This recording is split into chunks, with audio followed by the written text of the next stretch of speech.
Right, so I've got the parts now to refurbish the power steering rack, so that I can start putting the subframe back in the car. Once I've got the power steering rack all put back together, so I've got brand new boots, brand new track rod ends. I've cleaned up that bracket, but I need to paint it. I need to order a new bush. That one's crispy. My Mark II power steering UV joint fits. Got the pipes off, so I've got basically the rack here. Got it in the vise, so I can crack off the track rod ends. And yeah, they needed replacing because I mean, there's no way you could adjust those. Those threads had it. So once you've cracked them off, they just come off like that. Then you can replace the whole piece. So yeah, that's where I'm at the moment. Gotta get that gearbox looked at as well. It's out of a Mark III vr6, an O2A gearbox, 5-speed gearbox. The guy I bought it off said it was all good. So yeah, I need to clean that up, and I'm not sure whether to send it away. It's probably about a good part of £1,000 to have it sent off and rebuilt with a Quaife diff, limited slip diff, which is probably a good idea. But we'll see. We'll see. Right, what I'm left with now is a stripped power steering bump, all ready to be rebuilt. I've sort of cleaned it up a bit. It's good enough for what I want. It's going to be usable, which is good. Just in case of putting all the new track rod ends now on the boots. I need to clean up these pipes because they're a little bit rusty. I think they're still savable. And then a little bit of the old action, and we should be all good. So I've got the new track rod ends and the new boot kit. You got to take the end off first before you can put the new boot on. So yeah, these are going to be good. It means I can actually adjust the tracking, get the tracking done. The other ones were just completely and utterly no good.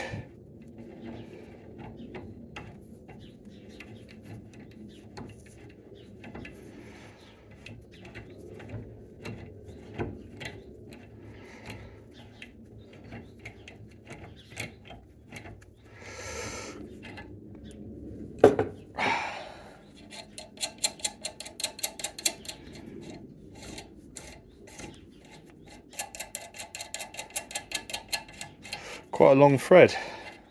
I mean, how much tracking do you need? So yeah, that's going to go on there. I need both hands for that. One sec.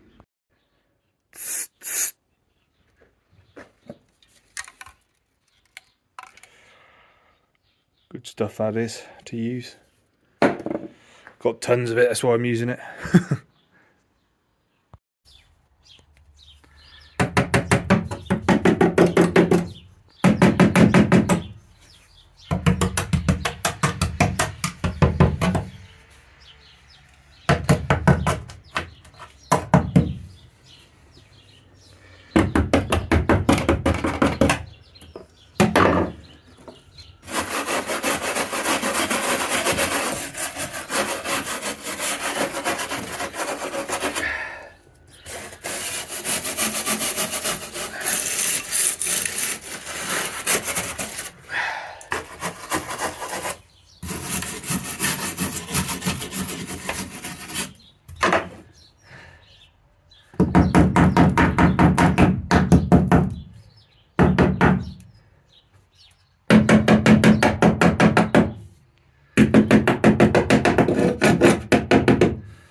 daylight.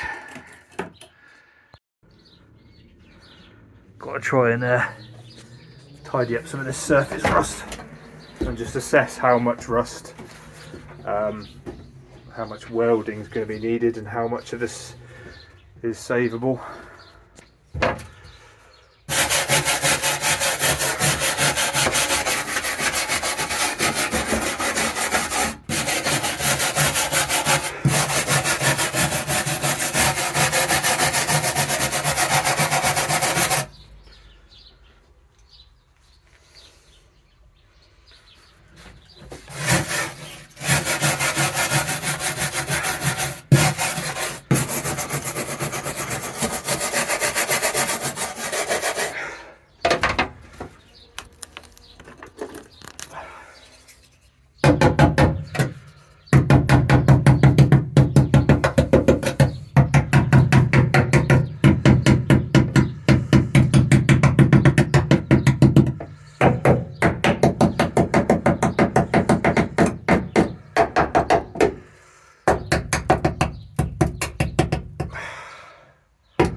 Make sure you always wear a mask when you do this kind of stuff.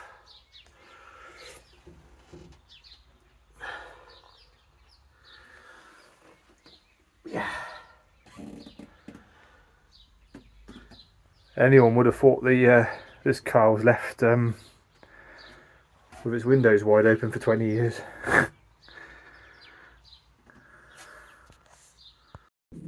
Yeah, so this floor actually looks a lot worse than what it is because obviously Volkswagen put like a protective coat of wax on everything, which is what saves stuff. So a lot of this is just like rust coloured water that's come in. So underneath the actual underneath the wax,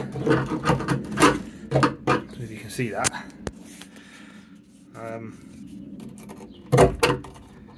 there's actually a floor under there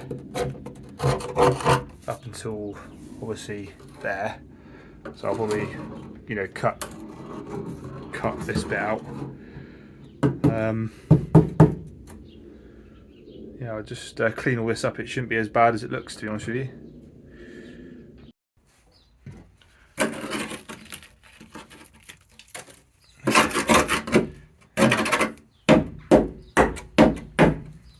Solid floor underneath the wax. That's just the wax protection. Not metal, it's wax protection. Obviously there'll probably be a few holes under there, but not as bad as it looks.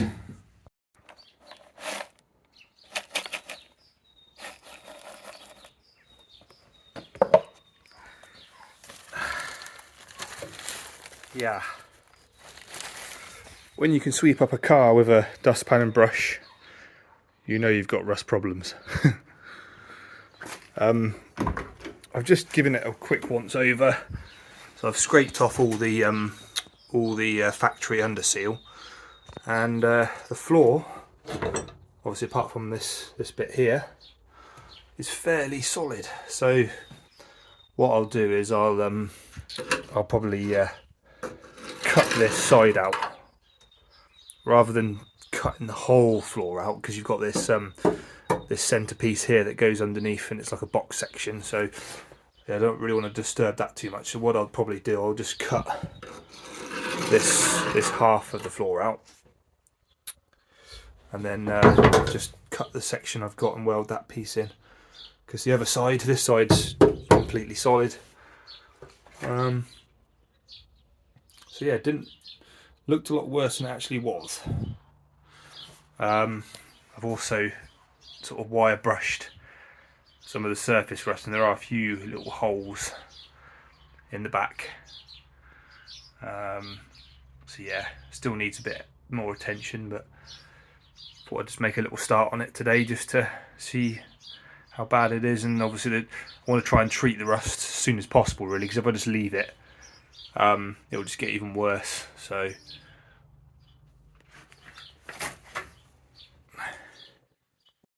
yeah, so it turns out I'm actually running two projects side by side at the moment.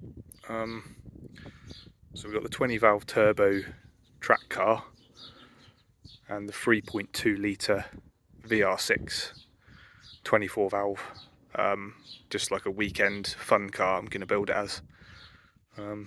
Yeah, little bit of progress today, but they will both be built side by side.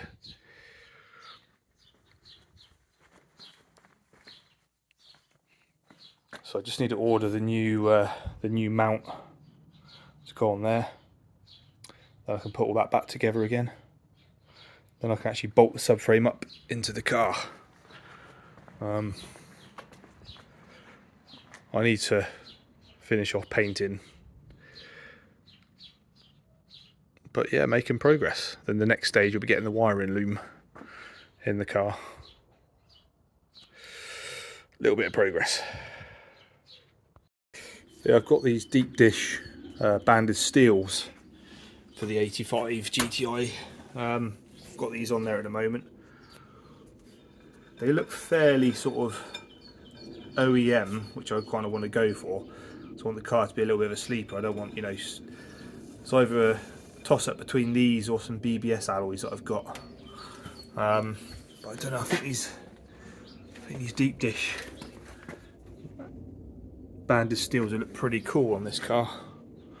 It's quite hard to see from the angle because it's right by the shelves, but obviously it will sit down a lot lower as well, so I'll put it on coilovers. But yeah, what do you think? I think these will look pretty good. Banded steels on there.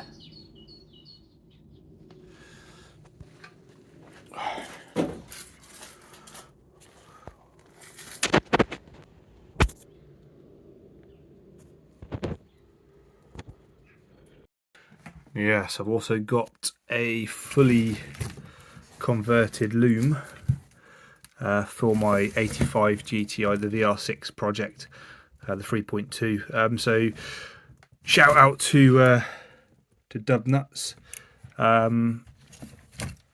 He basically, I sent him the original loom out of the GTI, so it's a CE1 wiring loom.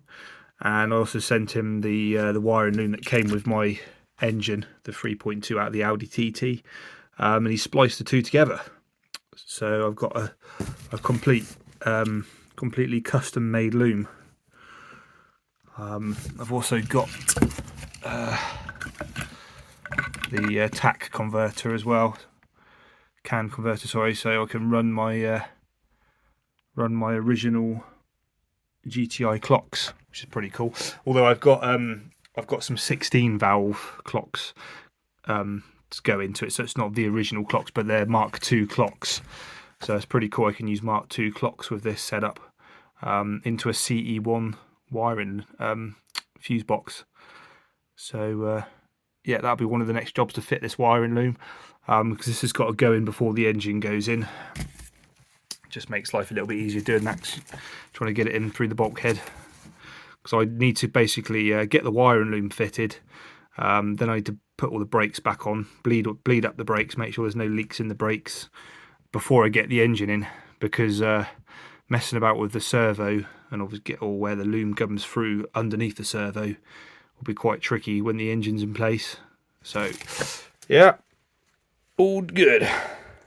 Stay tuned for more videos on the Golfs.